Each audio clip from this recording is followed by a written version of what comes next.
천사의 아침 방문을 찾아오신 여러분을 환영합니다. 오늘도 아침 예배 말씀으로 믿음과 위로의 시간을 갖게 되길 바랍니다. 성도 여러분 안녕하세요. 오늘도 아침 예배에 찾아오신 모든 성도님들을 진심으로 환영합니다. 이 세상을 사신 그리스도께서는 마음과 생애를 하나님께 바치는 삶을 사셨습니다. 어떻게 하면 우리도 그렇게 살 수 있을까요? 오늘 말씀을 통해 예수님의 모본을 따라 사는 방법을 배우고 삶 속에 적용하게 되기를 소망합니다. 이제 기도하겠습니다. 하늘에 계신 하나님 아버지, 오늘도 말씀으로 하루를 시작할 수 있도록 인도해 주신 은혜에 감사합니다. 이 시간 저희들의 마음을 열어주셔서 주님의 말씀을 온전히 받을 수 있도록 도와주시옵소서.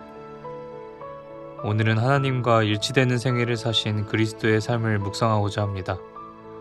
성령 하나님께서 함께 해주셔서 하나님께 저희의 마음과 생애를 드리는 방법이 무엇인지 배울 수 있도록 역사해 주시고, 그리하여 이 세상을 더욱 힘차고 기쁨으로 살아갈 수 있도록 인도해 주시옵소서.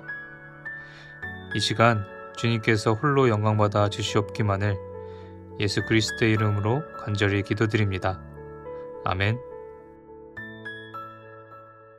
안녕하십니까? 오늘 우리가 나눌 말씀의 제목은 하나님과 일치함입니다. 이 제목 자체가 우리에게 주는 압도감이 굉장하죠? 정말 우리가 하나님과 일치할 수 있을까요? 여기에는 조건이 있는 것입니다. 그 조건은 우리도 예수님처럼 마음과 생애를 하나님께 바쳐야 합니다. 그래야 일치할 수 있는 것입니다. 예수님처럼 이 세상에 애착심을 갖지 말아야 됩니다. 먹든지 마시든지 무엇을 하든지 하나님의 영광을 위해서 살아야 합니다. 이것이 조건입니다.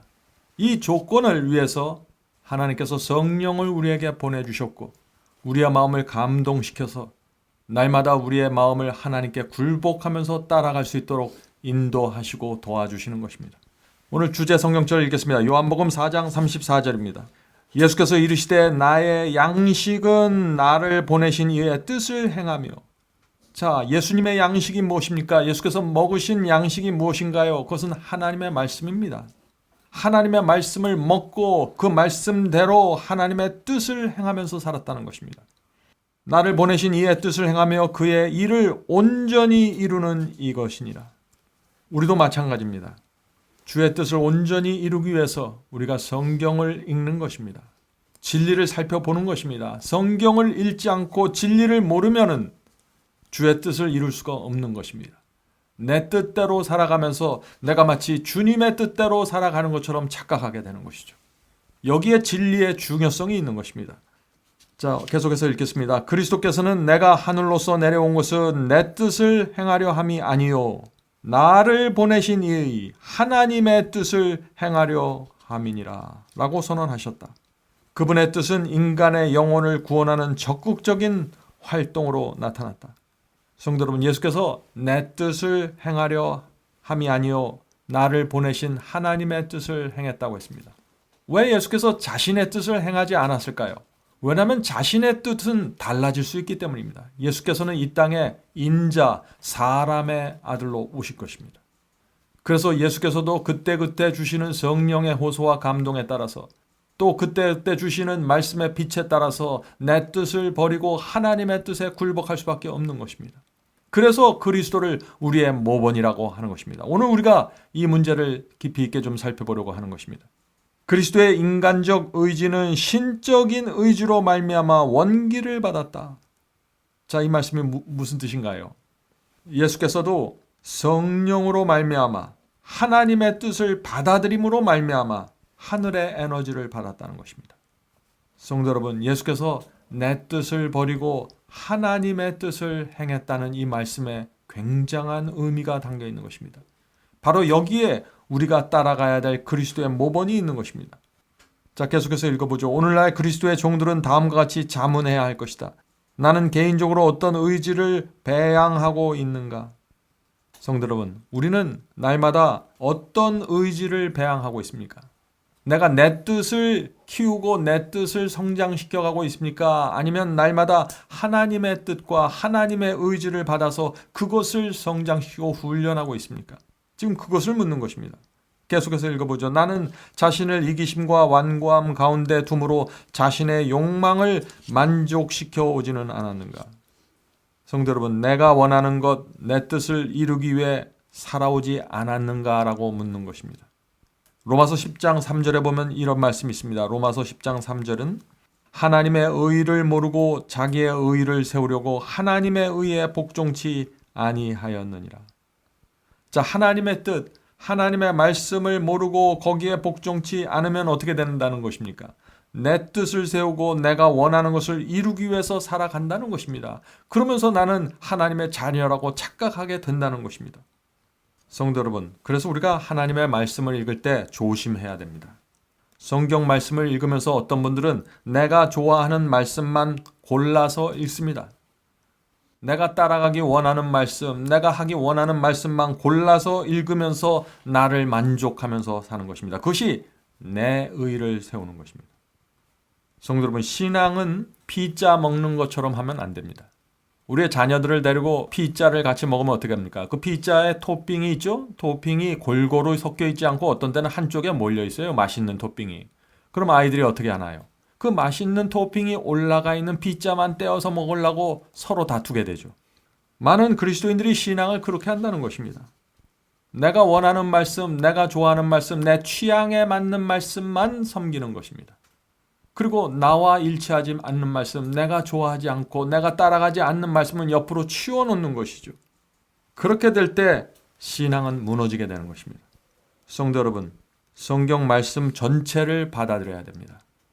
마치 생명수를 받아들이듯이, 생명수를 마시듯이 말씀을 마셔야 되는 것입니다.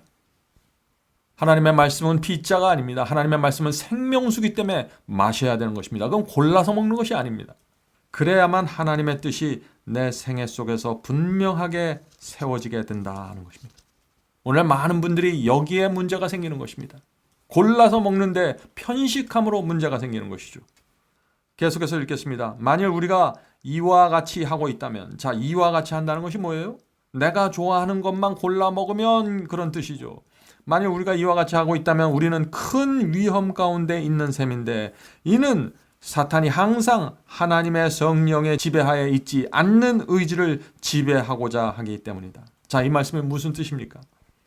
많은 사람들이 부분적으로만 하나님의 말씀을 인정하고 부분적으로만 먹고 있습니다. 그러면 어떻다는 것이에요? 큰 위험에 빠진다는 것입니다. 어떤 위험에 빠질까요? 내가 좋아하지 않는 말씀은 옆으로 치워버리고 그 말씀은 불순종하면서 살아가게 된다는 것이죠. 그래서 항상 내 생애 속에 불순종이 섞여 있다는 것입니다. 내가 좋아하는 말씀으로 들어가면 순종하는 것처럼 보이는데 내가 싫어하는 말씀으로 들어가면 불순종하게 되는 것입니다. 그래서 내 생애가 순종과 불순종으로 섞여 있게 되는 것입니다. 그래서 참된 경건의 능력으로 돌아가지 못하고 복음을 이해하지 못하게 되는 것입니다. 성도 여러분, 어떤 그리스도인을 보면 참 이상합니다. 어떤 면을 보면 참 경건하고 진짜 그리스도인처럼 보입니다. 너무나 성서적입니다. 그런데 그 사람이 다른 면을 보면은 또 완전히 무너져 버리는 것입니다. 전혀 다른 모습으로 불순종하는 것입니다. 왜 그럴까요? 말씀을 골라서 먹었습니다. 부분적으로 말씀을 받고 자기 의를 세워버렸습니다. 그런데 이 사람은 자기가 순종하고 있기 때문에 나는 순종한다고 생각하는 것입니다. 성도 여러분, 이것이 바로 라오디게아 교인들의 형편인 것입니다. 벌거벗은 줄 모르고 살아가는 것이죠. 자, 계속해서 읽어보겠습니다. 바울은 내가 그리스도와 함께 십자가에 못 박혔다고 선언한다. 의지를 십자가에 못 박는 것처럼 어려운 일은 없다. 성도 여러분, 내 뜻을 버리고 내 의지를 십자가에 못 박는 것 정말 어렵죠. 그래서 예수께서도 마태복음 9장에서 무엇이라고 말씀하셨나요? 네 발이 범죄하거든 찍어버리라. 내 눈이 너를 범죄케 하거든 빼어버리라고 하셨습니다. 얼마나 힘들면 이렇게 말씀하셨을까요? 우리가 그렇다면 우리의 의지를 십자가에 못 박는 방법이 무엇일까요? 어떻게 하면 못 박을 수 있을까요? 그것은 하나밖에 없습니다. 그리스도의 사랑과 은혜에 압도되어야 하는 것입니다. 부모의 사랑과 은혜를 모르는 자녀가 어떻게 효자가 되고 효녀가 될 수 있을까요? 부모의 은혜를 모르는데, 빚진 자의 심령이 없는데 어떻게 자녀들이 부모의 말에 굴복할 수 있습니까? 우리 그리스도인도 마찬가지입니다. 자, 계속해서 읽겠습니다. 그리스도께서는 우리 인간처럼 모든 점에서 시험을 받았으나 그분의 의지는 항상 하나님의 뜻과 일치하였다. 여기 놀라운 말씀이 나오죠. 예수께서 받은 시험도 우리와 같은 시험이라는 것입니다. 예수께서도 시험을 받았다는 것이에요. 그래서 히브리서 4장 15절에 이런 말씀이 있는 것입니다. 그리스도는 모든 일에 우리와 똑같이 시험을 받은 자로 돼 죄는 없으시다. 성도 여러분, 우리와 똑같은 것이 뭐예요? 똑같이 시험 받은 것이 같은 것입니다. 그래서 예수께서 우리의 모본이 되는 것입니다. 우리와 차이점이 뭐예요? 죄는 없으신, 죄는 짓지 않았다는 것입니다. 어떻게 똑같이 우리와 시험을 받았는데 죄가 없으실까요? 그것은 성령 충만하였기 때문이죠. 그래서 우리가 날마다 주 앞에 나가서 성령을 달라고 기도해야 되는 것입니다. 히브리서 2장 17절에 또 이런 말씀이 있습니다. 히브리서 2장 17절. 그가 범사의 형제들과 같이 되심이 마땅하도다. 그가 고난을 받아 시험을 받았기 때문에 우리를 도와줄 수 있다고 말씀하고 있습니다. 성도 여러분, 예수께서도 고난을 받고 시험을 받았다는 것입니다. 그래서 예수께서 우리를 위한 대제사장이 될 수 있다 하는 것입니다. 성도 여러분, 예수의 생애도 가시밭길이 없고 고난의 생애였습니다. 그 길을 예수께서 우리에게 따라오라고 지금 말씀하시는 것입니다. 어떻게 따라가요? 내 자신을 부인하고 십자가를 지는 것 외에는 다른 방법이 없습니다. 여기서 다른 길로 가면 그것이 다른 복음입니다. 여기에서 타협이 이루어지기 때문에 수많은 사람들이 복음을 이해하지 못하게 되는 것이죠. 자, 그 다음에 예수께서 우리의 모본이신 이유를 설명합니다. 인성을 취하신 그분께서는, 그리스도께서는 에덴에서 아담이 가졌던 것과 똑같은 자유의지를 가지셨다. 예수님도 우리처럼 자유의지가 있었다는 것입니다. 선택할 수 있다는 것입니다. 그분은 아담이 굴복했던 것처럼 시험에 굴복할 수도 있으셨다. 여기 놀라운 말씀이 있죠. 예수께서도 자유의지가 있었다는 것입니다. 다시 말해서 예수께서도 실패할 수 있었다는 것입니다. 죄를 범할 수 있었다는 것입니다. 그러나 예수는 항상 자기 뜻을 쫓아가지 않고 하나님의 뜻에 굴복했기 때문에 승리하셨다는 것입니다. 그래서 바울이 계속해서 십자가에 내 자아를 못 박아라, 내 옛생애를 못 박아라고 호소하고 있는 것입니다. 그것이 예수를 따라가는 유일한 길입니다. 계속해서 읽어보겠습니다. 그러므로 아담도 하나님을 믿고 그분의 말씀을 행하는 자가 되므로 그리스도께서 하셨던 것처럼 시험에 대항할 수 있었다. 아담도 예수님처럼 대항할 수 있었습니다. 그러나 실패했죠. 우리도 예수님처럼 하나님께 온전히 굴복할 수 있습니다. 그렇게 되려면 어떻게 될까요? 우리가 예수님처럼 우리의 마음을 주님께 드려야 된다. 하나님께 드려야 된다는 것입니다. 예수님처럼 우리가 이 세상을 하늘 가는 나그네로 살아야 된다는 것입니다. 이 기본적인 조건이 우리 마음속에서 이루어져야 성경에 나오는 모든 복음의 경험들이 실현될 수 있다는 것입니다. 계속해서 읽겠습니다. 아버지의 계명에 대한 그리스도의 순종이 우리 순종의 척도가 되어야 한다. 그리스도의 순종이 우리의 모본이라는 것입니다. 그리스도를 따르는 자들이 그분 안에서 완전하게 되고자 한다면 그들은 의지를 언제나 하나님께 굴복시켜야 한다. 어떻게 완전히 가능한가요? 어떻게 하나님께 일치하는 것이 가능한가요? 하나님의 뜻에 굴복하는 것입니다. 성도 여러분, 성경의 완전이 무엇입니까? 그것은 완전한 굴복입니다. 하나님의 뜻이 무엇인지 알 때 굴복하는 것이 완전입니다. 성령께서 나에게 이 빛에 순종하라고 말씀하실 때 순종하는 것이 완전입니다. 성령께서 내 뜻을 버리고 내 고집을 버리라고 하실 때 그것을 버리는 것이 완전입니다. 완전은 실제적인 신앙입니다. 그래서 계속해서 읽겠습니다. 도움은 강하신 그분에게 있다. 그리스도께서는 내가 너를 돕는 자가 되겠다고 약속하셨다. 성도 여러분, 우리의 모든 신앙생애는 하나님의 약속하에서 이루어지는 것입니다. 하나님께서 좁은 길을 걸으라고 하셨을 때 그 걸을 수 있는 능력을 주시겠다는 하나님의 약속이 있는 것입니다. 하나님께서 이웃을 사랑하라고 명령하실 때 사랑할 수 있는 능력과 성령의 감동하심을 약속하시기 때문에 그 말씀을 하시는 것입니다. 우리도 우리 자녀들에게 그렇지 않나요? 자녀들이 도무지 할 수 없는 것을 우리가 명령하거나 요구하지 않죠. 자녀들이 할 수 있는 것을 요구하고 명령하는 것입니다. 그러면서 동시에 우리 부모는 최선을 다해서 우리 자녀가 그것을 할 수 있도록 옆에서 지켜보고 도와주는 것이죠. 하나님도 마찬가지입니다. 그래서 날마다 성령을 보내주시고 천사들을 보내주셔서 우리를 당신의 뜻이 원하는 그 길로 인도하고 계십니다. 성도 여러분, 오늘도 하나님께서 인도하는 길을 따라가도록 합시다. 성령께서 우리를 위해 옆에 계십니다. 우리가 필요할 때마다 기도하고 주님의 말씀을 읽으면 주의 길이 열리고 보이고 따라갈 수 있게 되는 것입니다. 자, 이제 기도하겠습니다. 하늘에 계신 아버지, 이 부족한 죄인이 어떻게 하나님의 뜻에 일치할 수 있을까요? 그러나 저희의 소원은 주께서 가르쳐 주시면 따라가기 원한다는 것입니다. 주여, 하나님의 뜻을 보여주시고 길을 보여주시고 인도해 주시옵소서.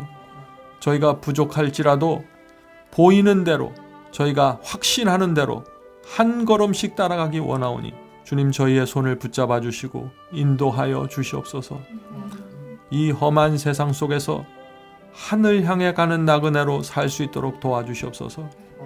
하늘에 계신 아버지, 주 안에 거할 때 가장 행복하다는 사실을 저희가 깨달을 수 있도록 도와주시옵소서. 완전한 행복은, 완전한 평안은 완전한 굴복에서 나온다는 사실을 이해할 수 있도록 도와주시옵소서. 하늘에 계신 아버지, 오늘도 오늘 하루를 주님께 드립니다. 주께서 저희를 인도하시고 인을 쳐 주시옵소서. 예수님의 이름으로 간절히 기도드립니다. 아멘. 성도 여러분, 마지막 사명에서는 아침 예배 채널을 유튜브에서 별도로 운영하고 있습니다. 아침 예배 채널에서는 매일 새벽 4시에 예배 영상이 올려지고 있으며 특별히 아침 9시에 예배가 진행됩니다. 아침 9시 예배가 아침 예배 채널의 독특한 특징입니다. 원하시는 분들은 유튜브에서 아침 예배 채널을 별도로 구독 신청하여 주시면 저희와 함께 아침마다 예배 드릴 수 있습니다. 매일 아침마다 하나님의 말씀으로 저희 모두가 주 앞에 나와 예배 드리는 신앙으로 함께 나가게 되길 간절히 바랍니다. 감사합니다.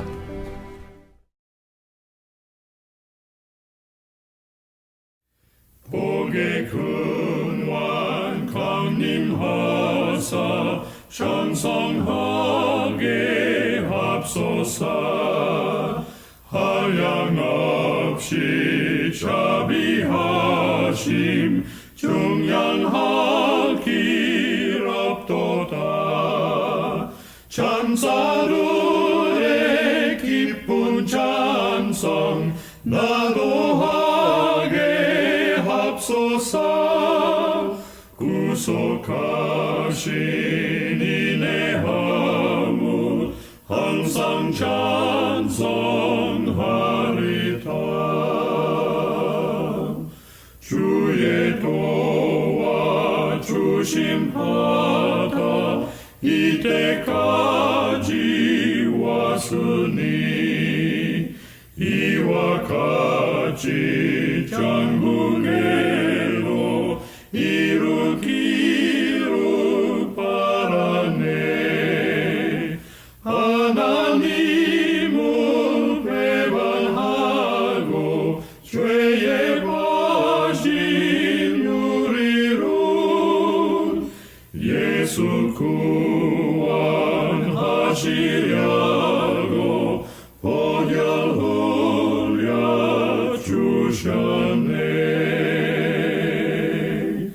주의 귀한 은혜 받아 일생 빚진 자 되네. 주의